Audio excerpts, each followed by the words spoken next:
ದೊಡ್ಡ ಪ್ರಮಾಣದ ಬಂಡೆ ಕಲ್ಲುಗಳನ್ನೇ ಕಿತ್ತಾಕ್ತಾ ಇದ್ದಾರೆ ಅವರು.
ಇಲ್ಲಿನ ಸಾಧಾರಣ ಜನರು ಈ ಬೆಟ್ಟದ ಘನತೆ ಉಳಿಸಲಿಕ್ಕೆ ಚಾಮುಂಡೇಶ್ವರಿ ದೇವಸ್ಥಾನ ಮತ್ತು ರಾಜಗೋಪುರ ಇದನ್ನು ಉಳಿಸಲಿಕ್ಕೆ ಇಡೀ ಚಾಮುಂಡಿ ಬೆಟ್ಟ ನಾಳೆ ಬಂದ್ ಮಾಡುತ್ತೆ ಅಂತ ತೀರ್ಮಾನ ಮಾಡಿದೆ.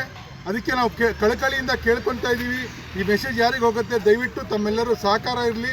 ವಿಶೇಷವಾಗಿ ಮೈಸೂರಿನ ಮಹಾಜನರು ಈ ಬಂದಿಗೆ ತಾವೆಲ್ಲರೂ ಕೂಡ ಸಹಕಾರ ಕೊಡಬೇಕು. ಈ ಅಕ್ರಮವಾಗಿ ನಮ್ಮೆಲ್ಲರ ತಾಯಿ ಚಾಮುಂಡೇಶ್ವರಿಯ ಈ ದೇವಸ್ಥಾನದ ತುಂಬ ಹತ್ತಿರ ಭಾಗ ಅಂದರೆ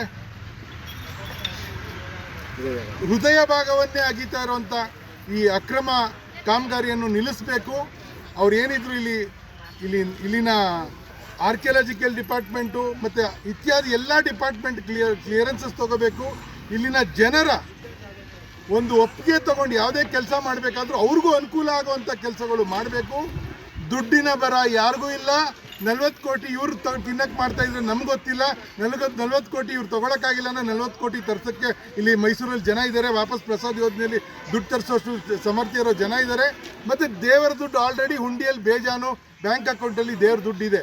ಚಾಮುಂಡೇಶ್ವರಿಯನ್ನು ಕೇಳಿಲ್ಲ, ನೀವು ನನಗೆ ಬಂದು ಮಾಡಿಕೊಡಿ ಅಂತ ಕೇಳಿಲ್ಲ.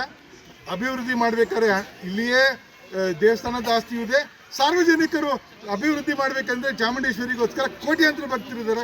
ಅವರ ಸಹಕಾರದಿಂದ ಅಭಿವೃದ್ಧಿ ಇಲ್ಲಿ ಮಾಡುವಂಥದ್ದು ಇದಿರಬೇಕಾದ್ರೆ ಇದೇನೋ ಇವರು ಅಲ್ಲಿಂದ ಪ್ರಸಾದ್ ಯೋಜನೆ ಅಂತ ಬಂದಿರೋ ದುಡ್ಡನ್ನ ಸುಮ್ಮನೆ ಮೇಲ್ನೋಟಕ್ಕೆ ತೋರಿಸ್ಕೊಂಡು ಆ 40 ಕೋಟಿನ ಇವರು ಅಕ್ರಮವಾಗಿ ದುರ್ಬಳಕೆ ಮಾಡಕ್ಕೆ ಹೊರಟಿದ್ದಾರೆ ಅಂತ ನಾವು ತಿಳಿಸ್ತಾ ಇದ್ದೀವಿ.